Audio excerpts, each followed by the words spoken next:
Hi, Taurus. Welcome to Pandora Astrology's monthly horoscope for July of 2021. Well, you might be feeling Juno's relationship retrospection period, which is going on right now in your 8th house.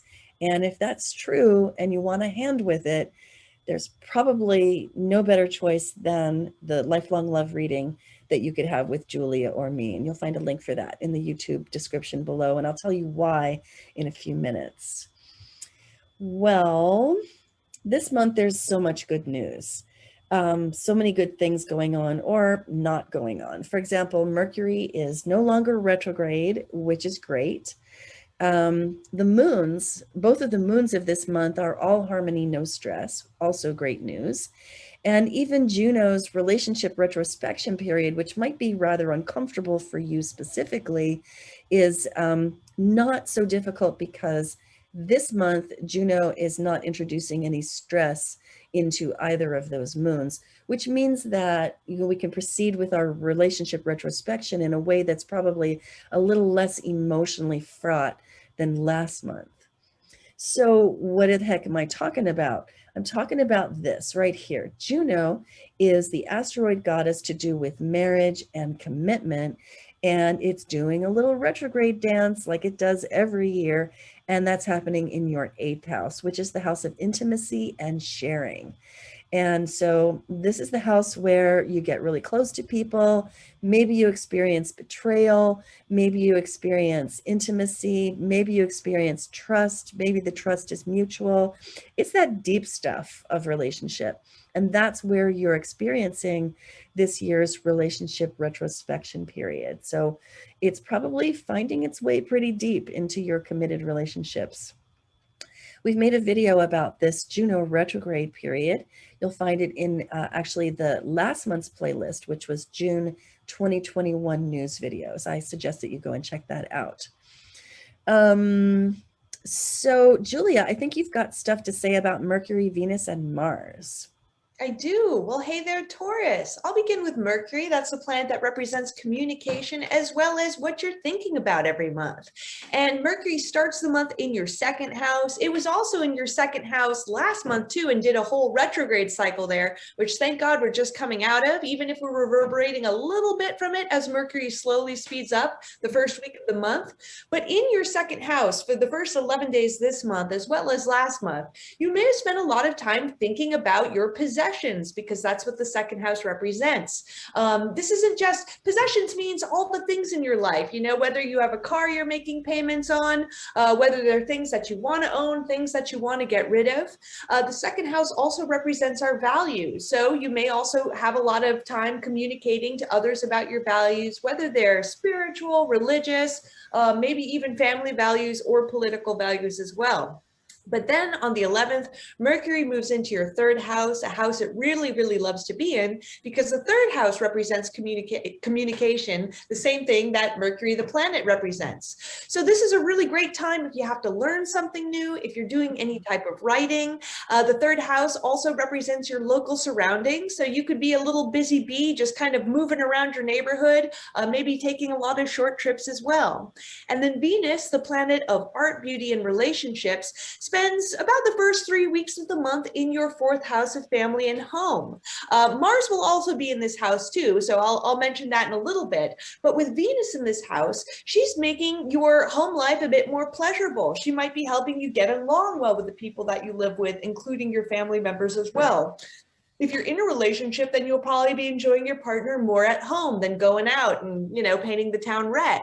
Then on the 21st, Venus is going to move into your 5th house of children, also the house of dating. This is a wonderful time for all of the single Tauruses out there to get out there and meet somebody cute. If you have any children, you should be having a lovely time getting along with them too. Now, Mars, that was the other piece I wanted to mention, the planet of action, also the planet of anger, is in your your fourth house for pretty much all of the month. I mean, the last day of the month, last day or two, it's going to move into your fifth, but it's mainly for the most of the month, it's going to be in your fourth. So that means that, you know, you might have a little Marsy energy going on at home too. Now, Mars tends to run into conflicts. So maybe that's with the people you live with as well, or even family members that the fourth house can represent. The fourth house can also represent our past. So it could be that you're upset or angry about something that happened a long time ago that might be affecting your present in some way. A really good use of this transit, I think, with both Mars and Venus here, you know, overlapping each other for a few weeks, is to try to do something active to make your home more beautiful. Because Mars is the planet of activity, Venus does bring beauty. So maybe go paint your bedroom finally, or do something else like that to really get out some of this Marsy energy as well. Love it. So there are a couple of moons and also a couple of other things that I want to talk about. I want to start with the July 9th new moon, which is right here in the sign of Cancer in your third house.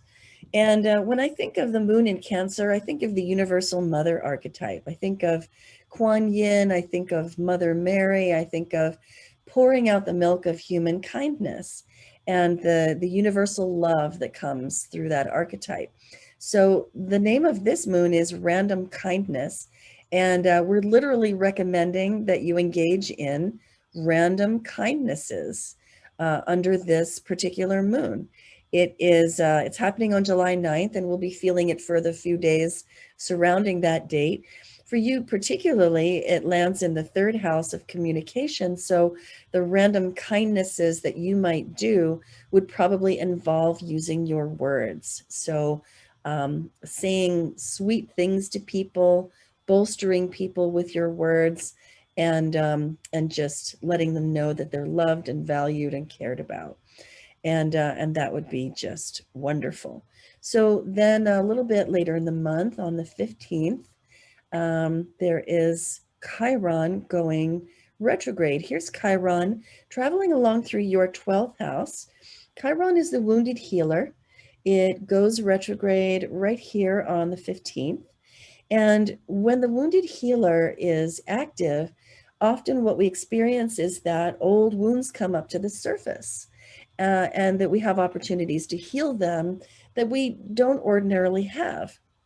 Because Chiron is traveling along through your 12th house, you might feel like this old wounding is really, really buried stuff that's coming straight out of your unconscious that you really just don't look at every day, and maybe even feels like shadow material. So you might feel some of that surging, particularly around when Chiron goes retrograde. And if you do, chances are very good that you're having a Chiron transit this year to something more specific in your chart, like a planet or your ascendant or something like that. And if you do, you probably get a lot out of the video that we've made about this. It's in our July 2021 news playlist, and it's all about how Chiron transits feel and how to handle them. So I recommend you check that out.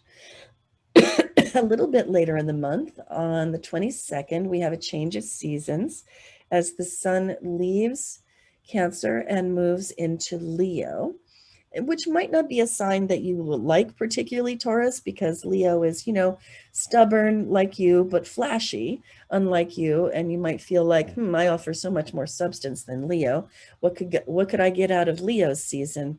Well, this brings the sun into your fourth house of home and family, domestic life, heritage, and roots. And the sun brings the warm light, the sunniness of attention. And so shedding a little of the sunlight of attention into your home life during Leo season is definitely recommended. Right after the sun moves into Leo, we have a full moon in Aquarius. And that moon in Aquarius falls in your 10th house of career. So full moons can bring strong emotions. This particular moon has a lot of the edge tapped off of those emotions. Wow, that's a real mix of metaphors. Tapping off the edge. It's not so edgy because there's so much harmony with this moon. You can find out more about it in our July 2021 news playlist. But what I want to say here is that the moon in Aquarius, we're calling it community support because the moon is about support. Again, it's that nurturing and caring, that mother love. And Aquarius is the sign of community and tribe.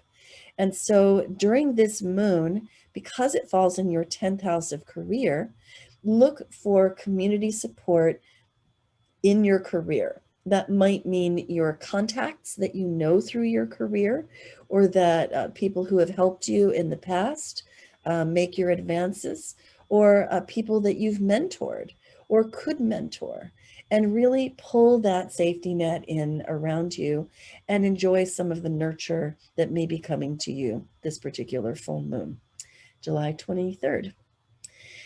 I think that's all that we have for you, Taurus. I hope you enjoyed it. We certainly enjoyed making it for you. You can always find good stuff like this on our YouTube channel, Pandora Astrology, where you'll find the news of the month organized into playlists and horoscopes too. And those horoscopes will also appear on our website, pandoraastrology.com, along with a page with all the readings that you could get from us or classes you can take. And until next time, we'll see you around the cosmos. Bye. Bye.